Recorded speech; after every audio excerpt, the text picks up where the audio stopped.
por 2 días en el grupo que tenemos allá. Estaba muy contento porque me invitaron para casar a 2 hijos espirituales que el Señor nos ha concedido tener durante los viajes a Sogamoso.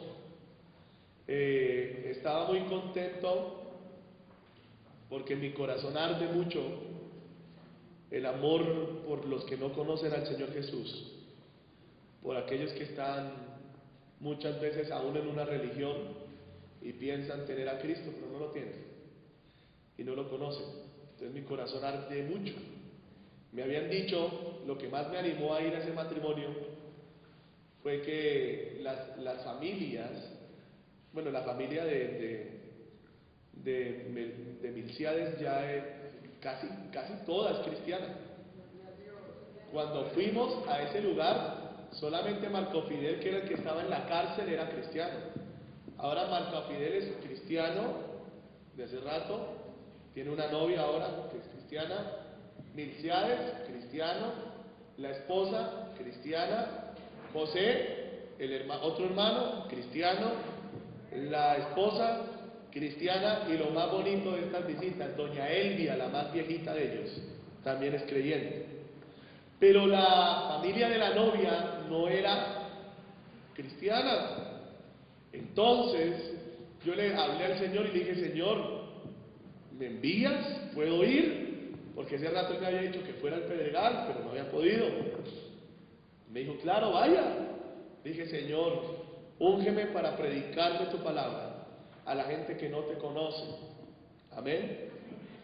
Porque algo que debemos entender nosotros como iglesia es que nosotros debemos aprender a tener misericordia por los que están perdidos. La palabra del Señor le llama a los pastores que se apacientan a sí mismos, le llama pastores necios. ¿Qué significa? Que yo no debo estar apacentándome a mí mismo, ni, digamos, todo el tiempo amar el estar, ¿cómo decirlo?, los mismos con las mismas. ¿Me están entendiendo? La iglesia en Jerusalén quiso hacer eso, quedarse todos juntitos. Ay, es que aquí se siente la presencia de Dios. Ay, qué bonito, aquí estamos bien. Pero ¿qué les había dicho el Señor? Cuando venga el Espíritu Santo, ustedes van a ser testigos. ¿En dónde? En Jerusalén, ¿verdad? Pero también ¿en dónde? En Judea. ¿Y luego en qué? Samaria. Ahora, ¿ellos habían salido de Jerusalén? No. ¿Y por qué no salían de Jerusalén?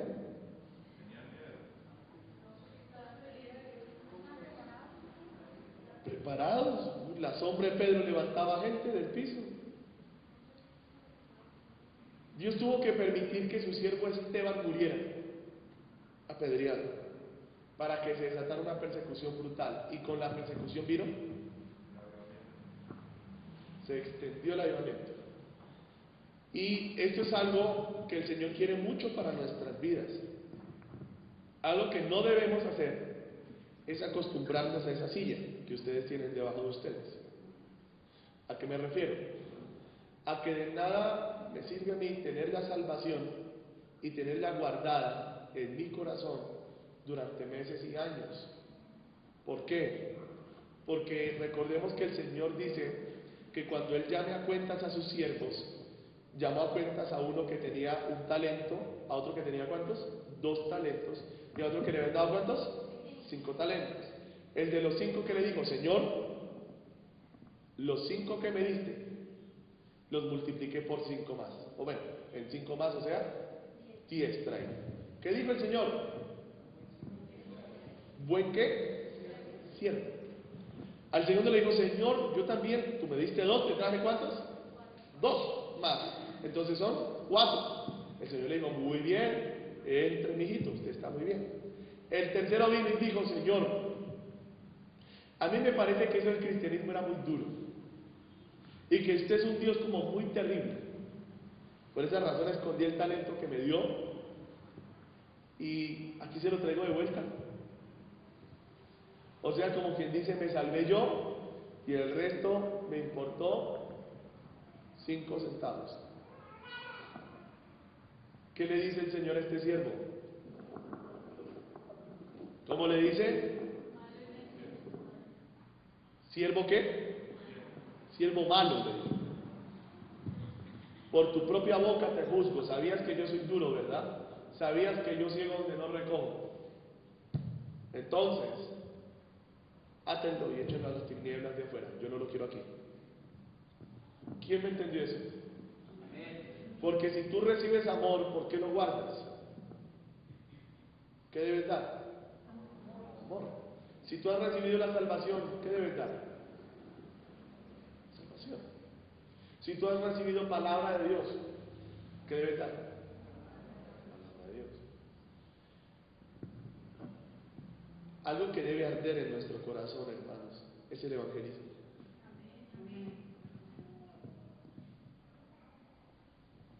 Porque muchas veces nosotros decimos, uy, el Señor me ha liberado, uy, el Señor hoy me tocó, uy, yo sentí que eso me hizo, y luego me hizo, y luego, y la pregunta es, después del ¿cuántos te ganaste? Porque Pedro se ganó 3,000 después de que el Espíritu Santo lo envolvió.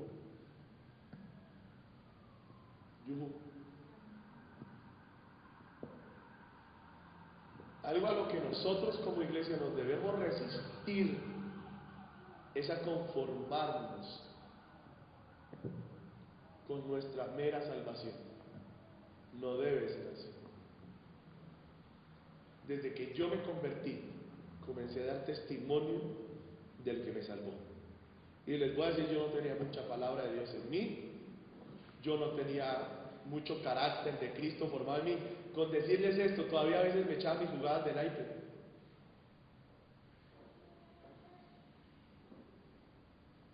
Pero hablaba de la salvación. Porque sin duda alguna la salvación es por gracia, pero la santificación es un proceso que el Espíritu Santo hace.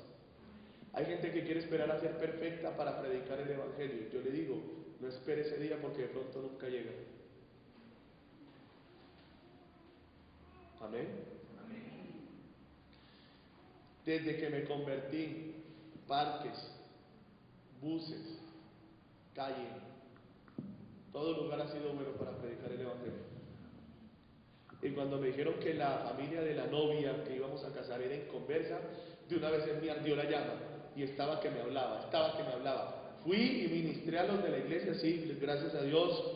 Fui, bueno, yo pensé la verdad que Rubén, un muchacho que anda en muletas, se iba a ir sin muletas porque el poder de Dios que fluía sobre él era tan terrible. Ese muchacho temblaba como si la electricidad lo hubiese cogido. Sé que hubo otra sanidad, una o dos, y hubo liberaciones allí. Y me alegra, porque yo me alegro de que Dios sane su pueblo, de que Dios toque su pueblo, de que Dios bendiga a su pueblo. ¿Amén? ¿Ustedes se alegran o no de esto? Es lindo. Pero la Biblia dice que los ángeles hacen fiesta en el cielo, no cuando el hermanito fulano de tal es tocado, no cuando el hermanito fulano de tal es sanado, sino cuando un pecador se arrepiente. Amén. Y cuando este pecador le entrega su vida a Jesús, dice que los ángeles hacen. ¿Quién está entendiendo en esta mañana? Luego, nosotros no debemos conformarnos a que el poder de Dios nos toque cada domingo. Y los que son más afiebrados, los miércoles, los viernes, este viernes fue un culto, una enseñanza que los que vinieron saben que fue precioso. El miércoles estuvo como dura la cosa, ¿verdad? Pero da igual, dura o floja, yo tengo a Jesús el Señor. Dura o floja, la gente afuera no lo conoce. Miren los borrachos en las calles, se caían a tumbos el viernes en la noche, los filmaron, no sé si vieron noticias. Tú y yo escapamos de esa red. ¿No sería bueno comunicar a los demás cómo escapar de esa red de la cual tú has escapado? Yuhu. Entonces yo me gozo. Si en esta mañana el Espíritu Santo te toca, si en esta mañana el Espíritu de Dios te electrocuta, me gozo. Si el Espíritu de Dios te sana de lo que sea que tú vengas enfermo, enferma, me gozo, me alegro, te lo digo con todo mi corazón. Pero más me alegro cuando un pecador es salvo, cuando veo a un drogadicto llorando llorando en el piso, entregándole su vida a Jesús, cuando veo a gente religiosa entregándole su vida a Cristo, cuando veo que las cadenas se rompen y la gente ingresa al reino de los cielos, me gozo todavía más. ¿Cuántos dicen amén a eso?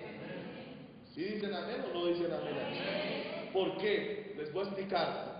Porque ustedes, que son el fruto de este ministerio, ustedes ya están en las manos del Espíritu Santo. ¿Quién me está escuchando eso? Usted ya está en las manos del Espíritu Santo. ¿Qué significa eso?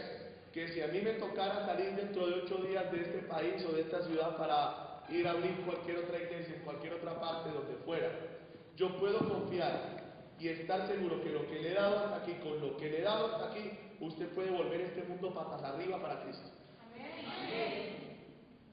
Porque se le ha enseñado bien. Se le ha enseñado a amar al Espíritu Santo. Se le ha enseñado quién es su Padre. Se le ha enseñado quién es Jesús. Ha recibido no un toque.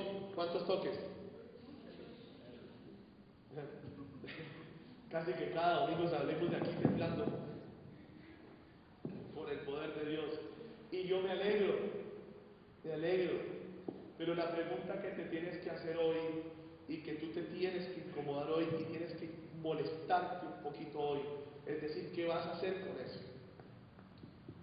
¿Seguirle predicando a los que ya están predicados?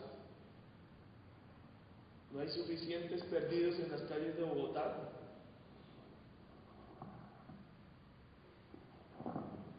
¿No hay suficiente necesidad de Cristo en todo el mundo como para que solamente sepamos predicarnos entre nosotros mismos?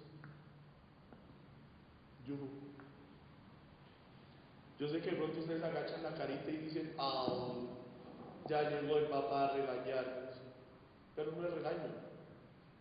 Es que tienes que reaccionar, iglesia, en ese aspecto. Porque tú no necesitas ser un teólogo para predicar al Cristo que te salvó. Tú necesitas tener amor por los demás. No más. Amén. Y mira, fuimos allá al Pedregal, fuimos a Sogamoso, predicamos el Evangelio. La gente, a mí me gusta cuando Dios me da un sermón, que sea un sermón tan claro, tan terriblemente contundente, que lo único que no puedan hacer esas personas es olvidarlo. Yo no busco sonrisas, yo no busco así que me hagan así, yo busco que la palabra del Dios omnipotente penetre. Amén. Y se quede ahí. Y que la persona mire a ver qué va a hacer con ese asunto y metido. Y todo el mundo después de eso hablaba de una cosa, de la otra, pero todo tenía que ver con el tema. Fue un tema lindo, ¿no? El Señor invitaba a la gente a casarse con Él, así como los novios se habían casado entre ellos.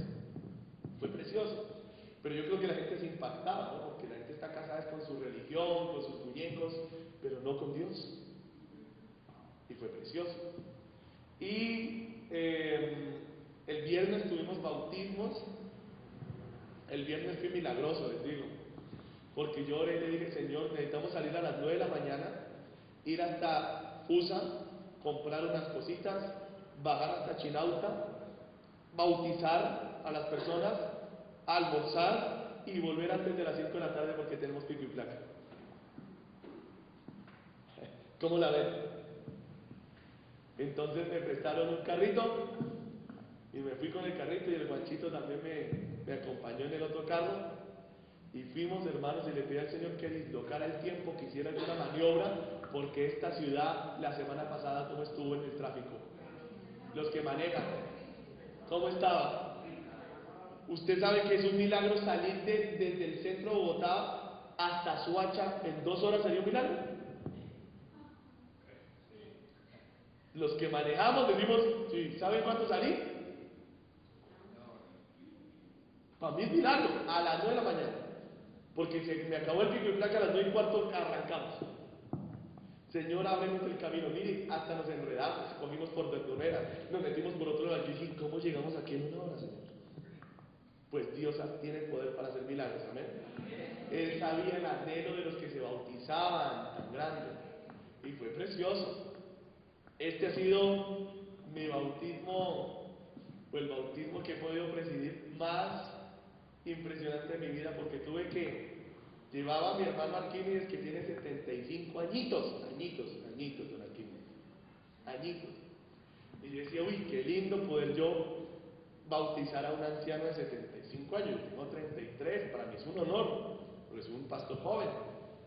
Y de repente, el jueves anterior al bautismo, Dios nos añadió, no una señora de 75, nos añadió otra de 82. Y yo decía, Señor, qué honor bautizar a una anciana de 82 años. ¿Yo? ¿Podrá un hombre ya viejo nacer de nuevo? Porque nada es imposible para Dios. ¿Cuántos dan gloria a Dios por eso? Oye, qué bautismo tan hermoso. También aquí está mi hermana Glorita, levante la mano. Se bautizó también con nosotros el viernes. Ella es de las discípulos de allá de Mongua, de Anita. Y les cuento que nos pusimos, bueno, hablé unas palabras, se dispuso todo el mundo, nos cambiamos, nos preparamos y nos metimos en un kiosquito, donde ustedes se bautizaron, familia Salcero, pero más abajito, pero es como esa misma finca. ¿Recuerdan que había otra finquita más abajo? Ahí en esa, con la hermana Laura. Oigan, y nos ponemos nosotros a orar en ese kiosco, y qué presencia de Dios tan preciosa. Todo el mundo a llorar. Era la gloria de Dios ahí. Y me dice mi hermana Laura, pastor, hermano pastor, ¿será que cantamos una alabanza? Y le digo yo, hermana, hágale. Ella es de Beteta, de allá de Fusa. ¿Sabe qué canción cantó? Comenzó a cantar, algo está cayendo aquí, porque así cantaba ella, es tan fuerte sobre mí, es que así cantan las mamás. Mis manos levantaré, y yo allá llorando, hermano, no. Era la gloria de Dios ahí. Mi hermana Glenda lloraba, y todos quebrantados. Y a mí me daba mucha ternura ver a mi hermana Elvita con 82 años ahí llorando, contentica con sus manos levantadas, y luego parece con su bastoncito, me voy a bautizar. Y yo, ay no señor, esto es precioso. Bauticé al primero, luego me tocó meter a Elvita, escalón por escalón, con tranquilidad, ay está frío, ay me da miedo, tranquila Elvita, no se me preocupe. Y luego venga para acá morar, y se puso a llorar, entregándole su vida a Jesús el Señor. Anita vio, eso fue hermosísimo. Entonces esas cosas, mis hermanos, deben emocionarnos. ¿Cuántos dicen amén? Conducir a las almas a la salvación de Dios, amén. Emociónese cuando usted lleve un amigo suyo a la salvación. Emociónese cuando el Espíritu Santo lo use para tocar al más pequeño de los seres humanos. Amén. Porque usted se debe gozar, porque en el cielo se gozan. Y ayer nos fuimos para el barrio Santa Fe y estuvimos con esta gente preciosa, y he sentido ayer una unción tan distinta. La gente no lo vio porque, claro, yo estoy desde acá y sobre la gente pude ver la nube de Dios. Cuando orábamos por la sanidad, cuando orábamos por liberación, se sentía el poder de Dios en ese lugar. Sentí mucha más libertad, mucho más poder de Dios. Hermanos, Jesús dijo, los campos están blancos, ¿verdad? Pero faltan ¿qué? Obreros. Rueguen al dueño de la mies. ¿Por qué? Obreros a su mies. Amén. ¿Cuántos les gustaría ser obreros en la casa del Señor? ¿Sí se dan cuenta que dice capataz? ¿Dice cómo? Obrero. ¿El obrero es cómo? ¿El arquitecto o el súper? ¿O cómo es él? ¿O el chiquitín? ¿El raso? Amén. ¿Y Jesús qué pidió que enviara el Padre? Obreros. Amén. Y la palabra que Dios me dio para hoy es la misma que viene en Pedregal, y es una palabra que me está dando vueltas todo el tiempo. Capítulo 3 de la primera carta a los Corintios. Y yo dije, Señor, no hay otra palabra. No hay otra palabra. Señor, seguro. Pero Padre, no hay otra palabra. Mira que ya casi llega el domingo. Hola, mi Juanchis, allá me está mirando mi sobrino. Hola, Juanchito. Me estaba echando ojo el Juanchito. Mira lo que dice el Señor aquí. De manera que yo, hermanos, no pude hablaros como a qué espirituales, sino como a qué carnales, como a niños en Cristo. Hay dos clases de personas, ¿verdad? Los carnales o naturales también, y los espirituales. Os di a beber ¿qué? Leche. O sea, le tocó volverles a predicar ¿qué cosa? El Evangelio, el arrepentimiento de pecados, la fe en Dios, la leche espiritual que está en Hebreos 6. Mira lo que dice la palabra del Señor. Y no que, no les puede dar ¿qué? Vianda. Este viernes que recibimos, lechita o viandita. Vianda, palabra, wow, de revelación profunda, deliciosa. ¿Qué dice? Porque aún no erais capaces, ni sois capaces todavía, porque aún sois carnales. Pues habiendo entre vosotros celos, contiendas y disensiones, ¿no sois carnales y andáis como hombres? Porque diciendo el uno, yo ciertamente soy de Pablo, y el otro, yo soy de Apolos, ¿no sois carnales? ¿Qué pues es Pablo y qué es Apolos? Servidores por medio de los cuales habéis creído, y eso según lo que a cada uno concedió el Señor. Yo planté, Apolos regó, pero el crecimiento lo ha dado Dios. Así que ni el que planta es algo, ni el que ¿qué? Riega, sino Dios que da el crecimiento. Digan amén a eso. De gloria a Dios en esta mañana. Y el que planta y el que riega son una misma cosa, aunque cada uno recibirá su recompensa conforme a su labor, porque nosotros somos colaboradores de Dios. Ahí está la batalla contra Valeria. ¿Somos qué? ¿Somos qué? De Dios. Y vosotros sois labranza de Dios, edificio de Dios. Amén. Demos gloria a Dios en esta hora. Alégrese porque el Espíritu Santo hoy lo va a llamar algo bien precioso. ¿Me oyó? Mire esto. Este sermón se llama, esta enseñanza se llama colaboradores de Dios. Tan simple como esto. ¿Qué está diciendo aquí el apóstol Pablo? Le está hablando a la iglesia de Corinto, la cual había fundado ¿quién? Pablo el apóstol. Ahora, después de que Pablo tuvo que salir de viaje a las demás misiones, el Señor envió a un hombre que era muy elocuente en su hablar y conocido, si lo leen bien en Hechos de los Apóstoles, este hombre Apolos era un hombre supremamente docto en las Sagradas Escrituras y muy elocuente en su manera de hablar. Ahora, llega Apolos a la iglesia de Corinto y él comienza a ejercer una obra que el apóstol Pablo llama regar. ¿Se entiende eso? Por ejemplo, no se entiende. Bueno, entonces mire, yo planto una semilla, ¿verdad? Esa semillita comienza a crecer y germina. ¿Qué necesita esa semillita?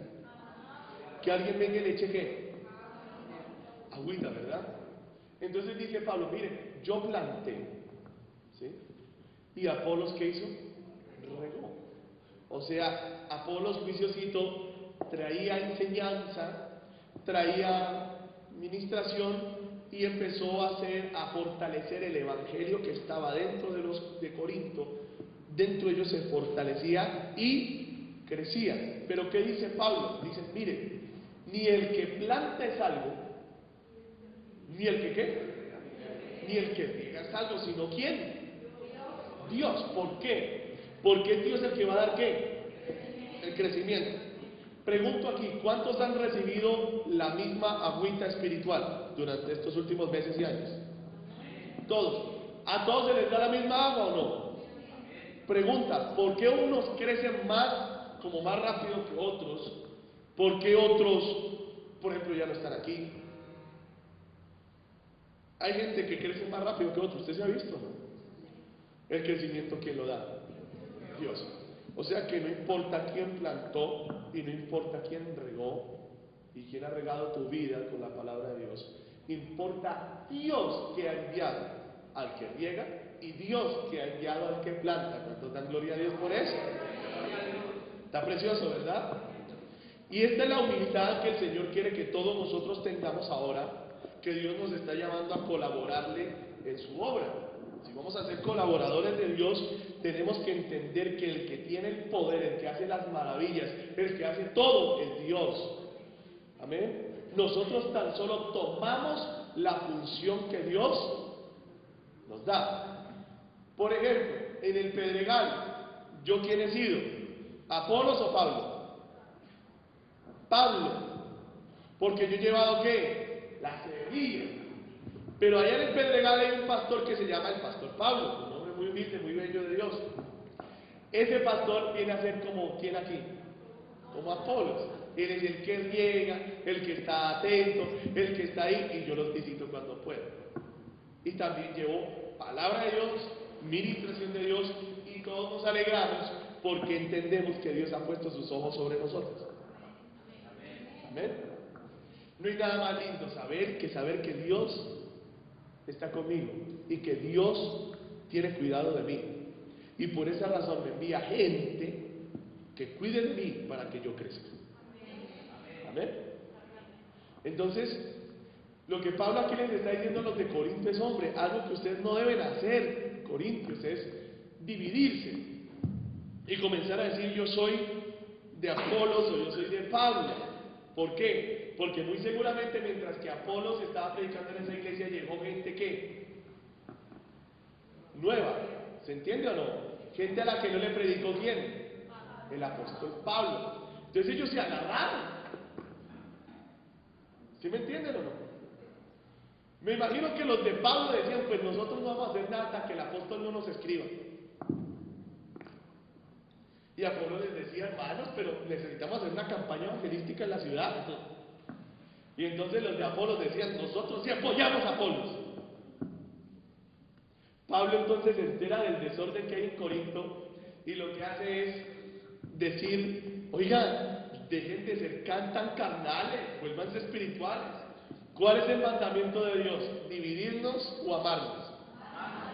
Amarnos. Entonces en el amor reconocemos la obra de cada cual, ¿verdad? Pero reconocemos que Dios es quien hace la obra. Amén. Reconocemos que a Dios le pertenecemos y que los unos somos miembros de los otros. Que en la iglesia no hay nadie grande. Hay uno grande. ¿Cuántos dan gloria a Dios por eso? ¿Cómo es su nombre? ¿Cómo es su nombre? El nombre del único grande en la iglesia. Hoy espero hablarles algunas cosas y yo sé que les va a gustar y que ustedes van a salir muy ministrados hoy por el Espíritu Santo por medio de su palabra. ¿Yo? Así que prepárense y reciba esto porque está bien bonito. Dios nos está llamando a ser ¿qué? Sus colaboradores. Ahora, tenemos que entender esto. En el ministerio del Señor Jesucristo, ¿habían cuántos colaboradores directos? ¿Cuántos? Dos. ¿Y qué hacían estos colaboradores? ¿Quién dijo? No predicaba. ¿Quién predicaba? Ojo con eso. ¿Quién hacía los milagros? ¿Quién hacía las liberaciones? ¿Quién prestaba la banca? ¿Quién está entendiendo aquí esto? Mira esto tan precioso. Entonces mira, yo antes de venir aquí me aseguro que la palabra que voy a hablar me la dio Dios. O sea que el último la predicación de quién viene. ¿Y yo qué presto? La barca. ¿Quién me entendió? Yo pongo el despertador. Yo peleo contra la pereza. ¡Ay, Señor! ¡Ay! No he parado de manejar los 2 días y de predicar y ministrar auxilio. ¡Oh! Yo no sé qué me estará pasando porque le cuento que ayer me acosté sin estar tan cansado como debería. Y esta mañana me levanté como si no hubiese hecho todo lo que he hecho. Y entonces el Señor me decía, es que te lleva a otro nivel, a otra dimensión de uso. Y hoy entiendo que definitivamente para estar como esos hombres de Dios que hacen campañas todos los días y emisores y no sé qué, hay que tener una unción muy especial de Dios. Si no, ¿cómo hace uno eso? Porque la administración es fuerte. Se pelea con demonios y hay que hacer un esfuerzo grande. ¿Yo qué puse? El despertador. Yo pongo el ánimo. de levantarme y venir en esta mañana a armar este sonido para que mis hermanos puedan escuchar bien la alabanza, la adoración, para que